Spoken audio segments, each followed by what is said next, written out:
Hello, my name is Teresita Blanco de Asesista, and we're continuing with Saturnastra Lamina. This is Chapter 8. The Winter Month. Lady Betty welcomes you with open arms, and her sunburn guides Irving to the heart to get warm.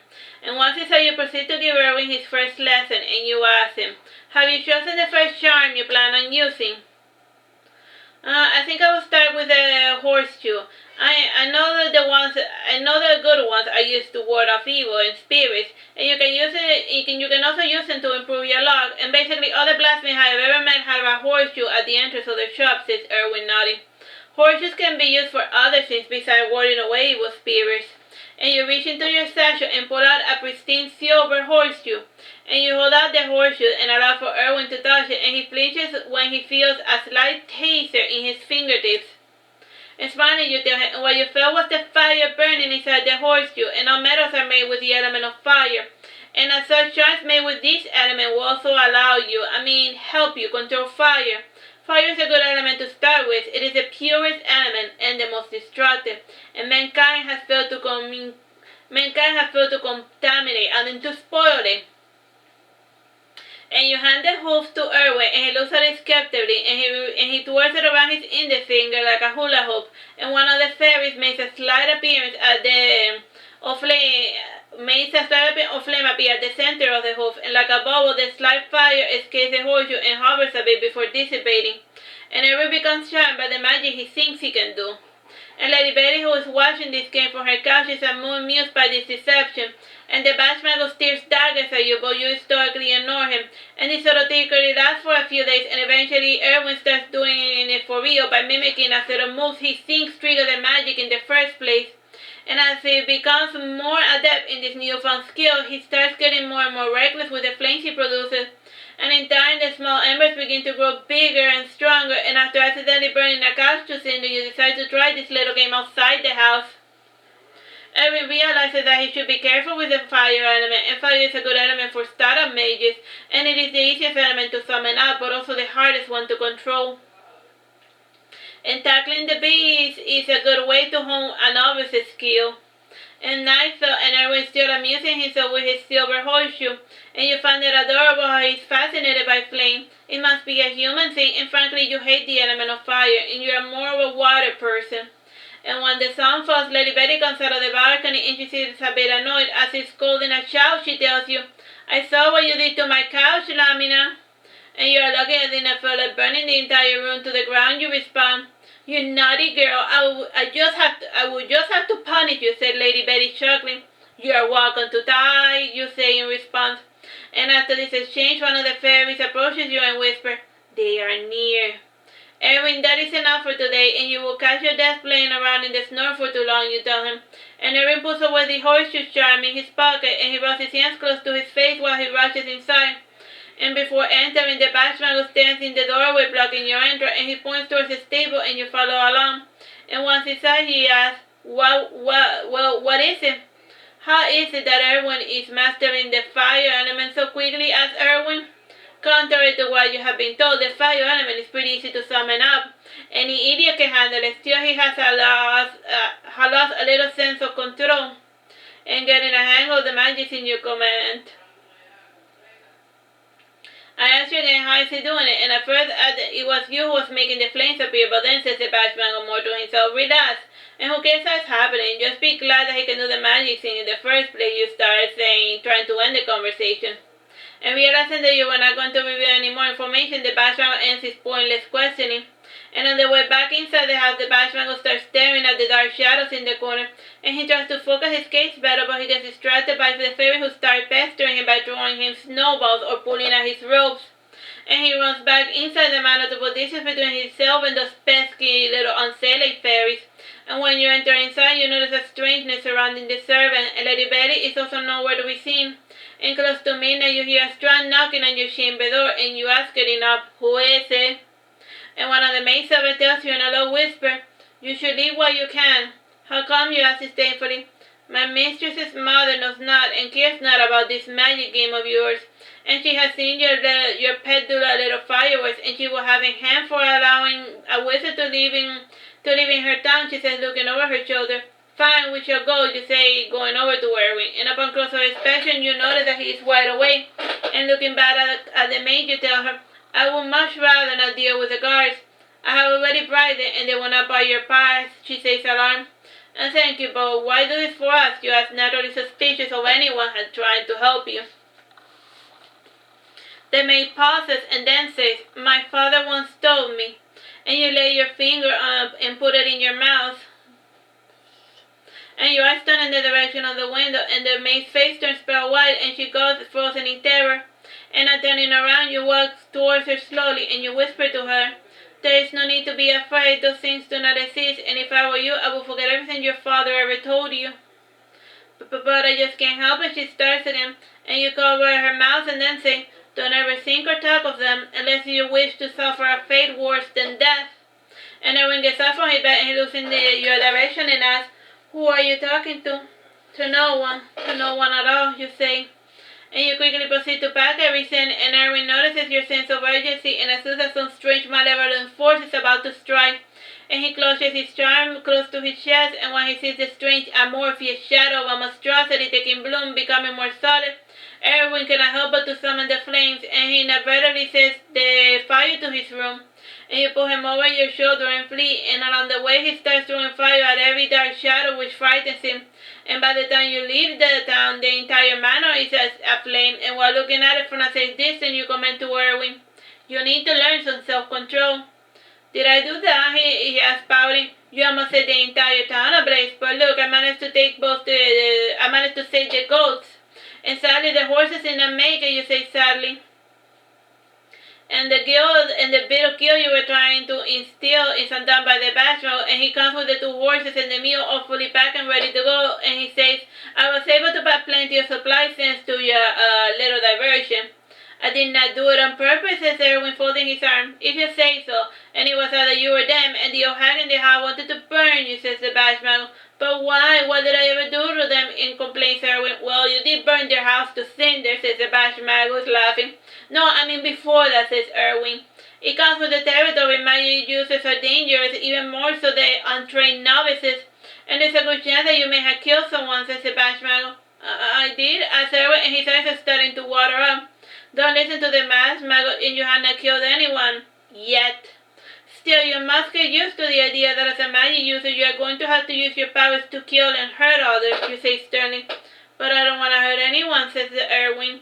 Well, if some horrifying monstrosity comes to hurt you and those around you, are you just going to sit there and do nothing, you ask?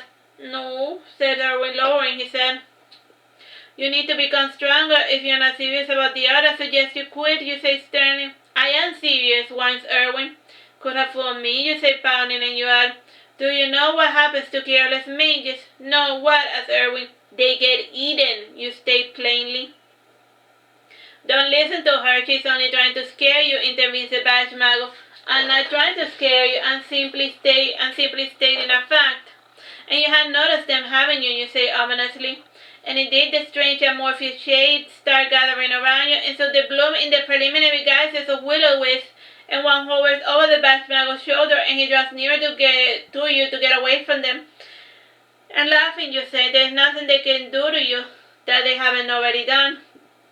When a mage dies, their magic dies with them, and the power that you wield now is unlike the magic you had before, you say, smiling. And the bashful narrows his eyes and says nothing, and he goes in the direction of a nearby forest. And after you set a camp with Irving, he comes back with a birch rod. And now in your eyes, you tell him, I know what you're up to, and if you even think of raising that rod at me, I will make you regret it. In the name of Lara, what is wrong with you? Exclaims Irving. Have you lost your mind? No, but I cannot hold back my displeasure. And Lamina has been lying to you all of these times, and the bashful points at you.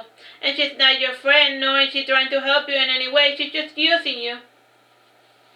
And the bashful finally says everything he has been holding back until now, and your eyes seem to get glazed over his rebuke. And as for Irving, he can only be thankfully make out part of what the bashful is saying. Then again, when the bashful gets in a foul mood, he tends to remind Irving of his old man. And the bashful finally shows up when he realizes that neither you nor Irving is listening to him.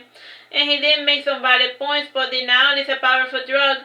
And if it would shut you up, I would tell you the whole story, you say to the Batchmagos, and you explain everything to the Batchmago, but naturally he fails to comprehend the abandon concept or how they are responsible for the mage genocide all over the known universe.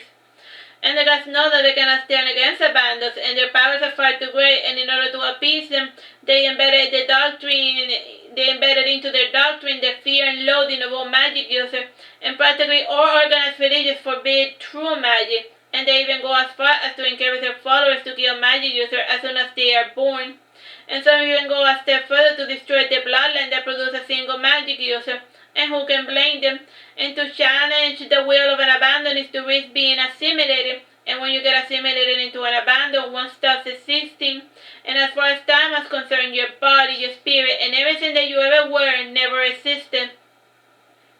But wait, you are telling me these things no longer exist because the war has been won, he repeats incredulous.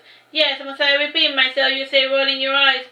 But when you say stop existing, do you mean that they are dead now? Asked the Batchmago. No, she means that it's like they never existed there in the first place, and even I understand what she's trying to explain to you, says Irving, yawning.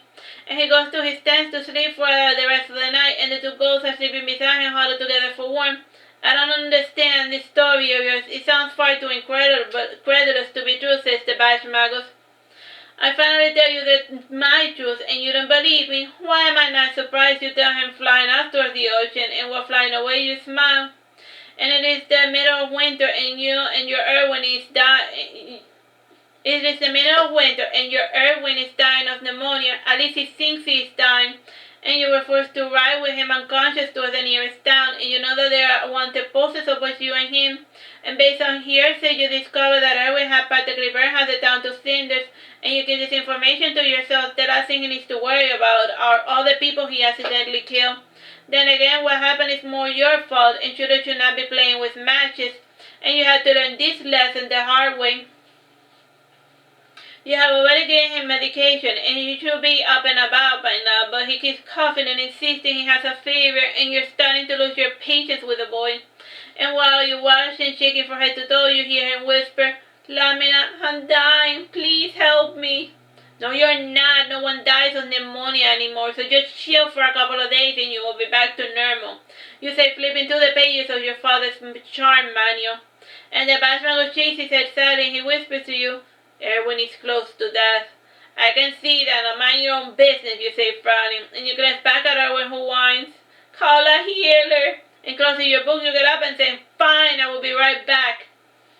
And before closing the door you add, and drink more than water skin I gave you. And the more water you drink, the quicker you will heal. I don't believe you. Call a healer now, screams Irving, and his scream breaks up into a coughing fit. Call a healer. You hesitate and ponder a bit, and according to the fairies, there are no healers in particular in this town, and based on their observations, the town of Clovis was run by an atheist mayor.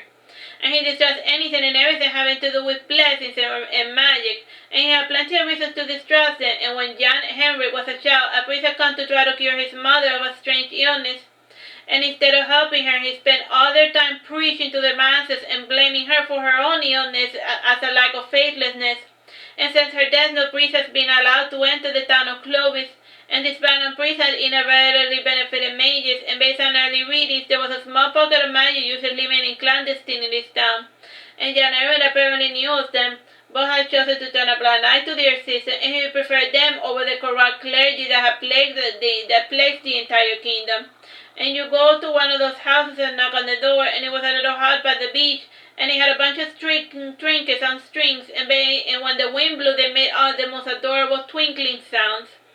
And the house also has a sheet of vellum hanging, as well as some notebooks and scrolls. It is a bit strange decor at the very least. And it takes some time for the door to open, and when it does, an old woman says, the rent is not due for another week, you thieving bastard, now leave me alone. Folding your arms, you say, I am not here to collect your rent. And the old hag puts on her glasses and looks at you from head to toe, and half closing the door, she says, I don't take any new apprentices. I'm not here for classes, you say, tapping your feet impatiently. Then what are you here for? Asked the hag. I need a miracle, you say, looking at her sternly. So do we all, and I'm no priest, so bugger off. she says, closing the door, and you knock at her door again, and in the meantime the fairies start dangling on the artifact while the children start scratching at the walls. And the walls keep you from forcing your way inside the hut, and still it does nothing to prevent you from being an overall nuisance. And the hag notices the baggage you carry and recognizes your intention, and then she comes out and says, frowning, "Stop that noise! Do you want me to heal someone? Here, take this potion, and now be gone with you." The hag throws you a flask which you gingerly catch with your hand, and you sniff the vial and put it in your pocket, and then say, "I don't need potions. I've given the cure to my charge," and yet he insists on coughing up a lung. "I need you to dress up like a priest and perform a miracle so he finally gets it through his thick skull that he is better." "The priests are not allowed in town, you know this," whispers the hag. "So I've been told, but I know that you're familiar with blessing rituals since you went to temple," you say, taking a step forward. "And that was more than 20 years ago, and if it is for a spoiled brat, I have a little treat that can stuff his coffin fit for good," says the old hag. And you take her back to the inn, and instead of doing a blessing ritual, she takes out a little pendulum with a triangle magnet, and she swings it over his chest while whispering the words of magic. And Irving finally relaxes and falls asleep, and this treatment lasts for a couple of days, and she gives Irving a little nut inside a small square cloth fabric. And she tells him that whenever he feels like coughing, he should press it against his chest to make the coughing go away. And while walking the hag back home, you ask her, "How much do I owe you?" "Nothing, I really did not do anything, really," says the hag, starting to close the door. "I still feel like I must do or give something," you say, smiling. And the hag looks at you from head to toe and says, "Give me a lock of your hair and some feathers." And normally your father always advised against giving a part of your physical being to a magic user, and they could use them to cast spells against you or to take away your willpower. Still, this only applies to magic users who are stronger than you, and you give such an item to the hag, and as soon as she touches them, they wither away. And you say, smiling, "I knew that you were up to no good." "I was only testing you, my dear, and I didn't mean anything by it," she says, closing the door behind her. And on your way back to the inn, you realize that the Batchmago is nowhere to be found, and you send the fairies to look for him while giving Irwin his dinner, and they return with some disturbing news. The Batchmago had arbitrarily murdered the old hag, and you shake your head sadly as you see him come inside. And when you turn your head around, you know that Irwin is no longer there, and rolling your eyes, you say, "Oh, for the love of God." And you examine the bed closer, and as the fairies gather around you, and you take on your Sphynx form and scratch at the surface of the bed, and indeed the bed rips open, but not in a natural fashion, and a deep voice stretches before you as you enter the shadowy residue of what was once there. And normally you do not willingly enter the realms of abandons, however you must find Irwin if there's anything still left of him.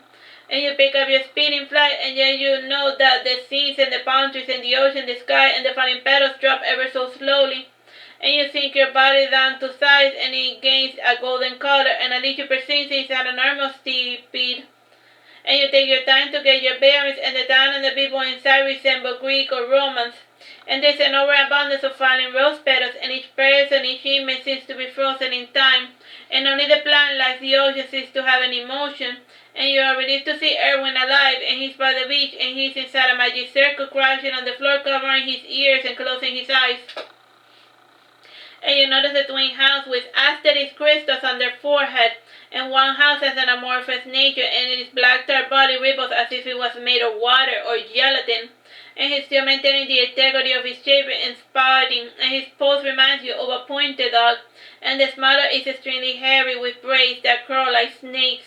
And based on the looks, you realize that they are Astaron and Corcaroli, and both were famous for instantly killing their targets, and the second soul inside Irwin's body is not as helpless as she first appears, and her shade is visible in the form of a distorted shadow in the shape of a little girl, and it stretches past Irwin's back, and you hear Corcali say, "And please do not resist," and when it means you no harm, little boy, says Astaron. "And are you tired of your meaningless march through life," says Corcaroli. "And accept the joy and the peace we offer," says Astaron. "And in our world you will experience joys beyond measure," says Corcaroli. "And poor cursed child, unloved by his parents, used by his friends, hated by the universe for being born a mage," says Astaron. "Even in death you will never know peace, and don't you wish to end your suffering for eternity," says Corcaroli. and let us in and become one with us, and you will live for all eternity in a state of pure sublime happiness, promised Astaroth. And Irving raises his head, and you see tears on his face, and he walks towards the house, who eagerly await him with their pauses open. And you yell at Irving, don't listen to them, the salvation they offer is only for non-magic users, and if you leave the barrier, they will tear you limb from limb. Just leave me alone, you beast, and I have never done anything to you, screams Irving. No, but you will. All you disgusting magic users are the same, pursuing your craft with no concern about who you hurt, says Corcaro, spitting on the ground. And the area trembles and stands still, and you hear the voices of the fairies, and you pour your Irving's magic shield and fly out of the area as fast as your wings will take you, and as you fly out, Irving knows that the petals and the dance are all in flames. And he knows the shape of the little girl he sees from time to time in his dream, and as before her back is turned to him, with her golden locks covering her face. And a week passed, and Irving refuses to talk about what had occurred, and you also are not too keen on opening the subject, and the snow has died down somewhat, and your group starts traveling in the direction of warmer climates. And Irving seems changed somehow, and he's no longer cheerful, and he just stares and pets his ghost with a blank expression, and he still performs his daily tasks, but without any enthusiasm. You fear that his second encounter with abandon may have scarred him, and you tell Irving, pay those creatures no mind, they never existed to begin with. But they felt so real to me, says Irving, stroking his goat. Just pretend it was a bad dream, and it will make it easier to face them. And remember, in a dream nothing can hurt you, you say, petting his hand. But what if they kill me, asks Irving in a trembling voice. I don't want to die. Dying should be the least of your problems, you say more to yourself, and you add, I'm going to be finally honest with you. Those things are the enemies of all magic users. They fear and hate you because you are the only being that pose a significant threat to them. And when they cannot kill you, they try to make a pariah out of you in whatever land you inhabit. But I never did anything to them, whines Irving. It doesn't matter, those things, they act on pure instinct, and it is their one desire to keep on living for all eternity, free from pain and suffering. And if there's even the mildest threat to their existence, they will make it disappear, you say, looking at the stars. It can be that simple, Lamina, says the Bash Magus.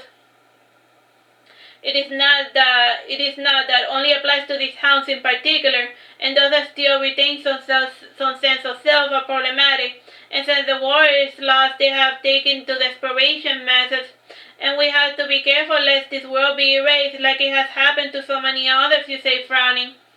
But if I understand you correctly, if these abandons are killed, everyone they harm come back to life, as if nothing happens, says the Bash Magus.